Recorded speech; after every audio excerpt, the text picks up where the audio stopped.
Hello दोस्तों, मेरा नाम है जयप्रकाश और आप सुन रहे हैं रीडर्स जर्नी। आज हम जिस जातक कथा के बारे में सुनेंगे उसका नाम है व्याघ्र जातक। बोधिसत्व एक समय एक वृक्ष परी थी। उसके पास के एक पेड़ पर एक और पेड़ परी रहती थी और जंगल में एक शेर और एक बाघ भी रहते थे। दो बड़ी बिल्लियों के डर से कोई भी इंसान जंगल में पेड़ काटने नहीं आया। शेर और बाघ ने कई जानवर को मार डाला और उनके शिकार की सड़ती हुई लाशें जंगल में इधर उधर बिखरी पड़ी रहीं। एक दिन दूसरे वृक्ष परी ने बोधिसत्व को बताया कि वो सबों की दुर्गंध से तंग आ गया है और शेर और बाघ को भगाने जा रहा है। बोधिसत्व ने उनसे कहा कि ये दोनों जानवर अपने घेरों को मनुष्य से बचाते हैं और उन्हें रहने की अनुमति दी जानी चाहिए। लेकिन दूसरा परी मूर्ख था और उस पर विश्वास नहीं किया। उसने भयानक शारीरिक रूप धारण किया और शेर और बाघ को डराकर दूसरे जंगल में ले गया। जैसा कि बोधिसत्व ने कहा था, जब लोगों ने देखा कि भयंकर जानवर चले गए तो उन्होंने पेड़ काटना शुरू कर दिया। बोधिसत्व ने अपने मूर्ख मित्र से कहा कि वो जाकर शेर और बाघ को वापस लौटने के लिए मनाए। परी उनके नए जंगल में गई और भीख मांगी, लेकिन उन्होंने वहीं रहना चुना। कुछ दिनों बाद पूरा जंगल खेतों में बदल गया और पेड़ परियों को कहीं और रहने जाना पड़ा।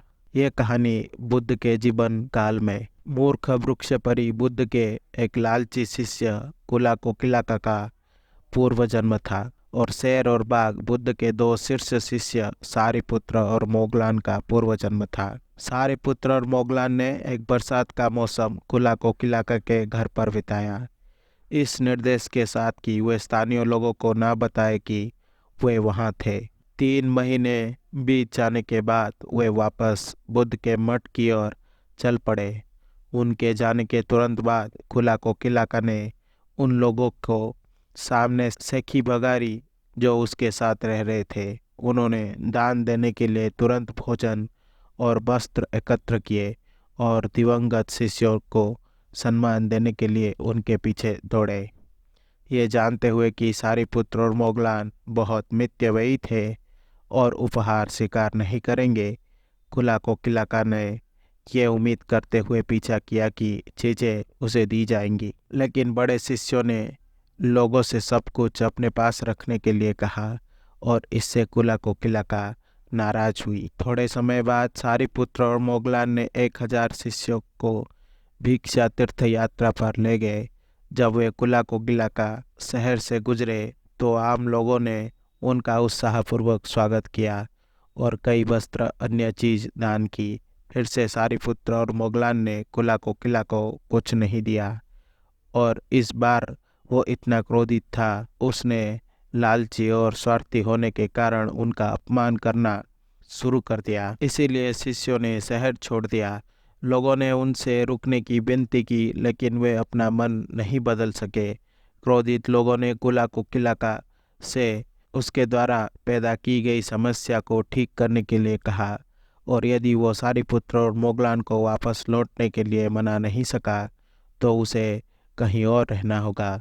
अपना घर खोने के डर से वो बुद्ध के मठ में गया और सारिपुत्र और मोगलान से अपने साथ वापस आने की विनती की, क्योंकि उसके शहर के लोग उनका सम्मान करते थे और उनकी कमी महसूस करते थे, लेकिन उन्होंने इनकार कर दिया।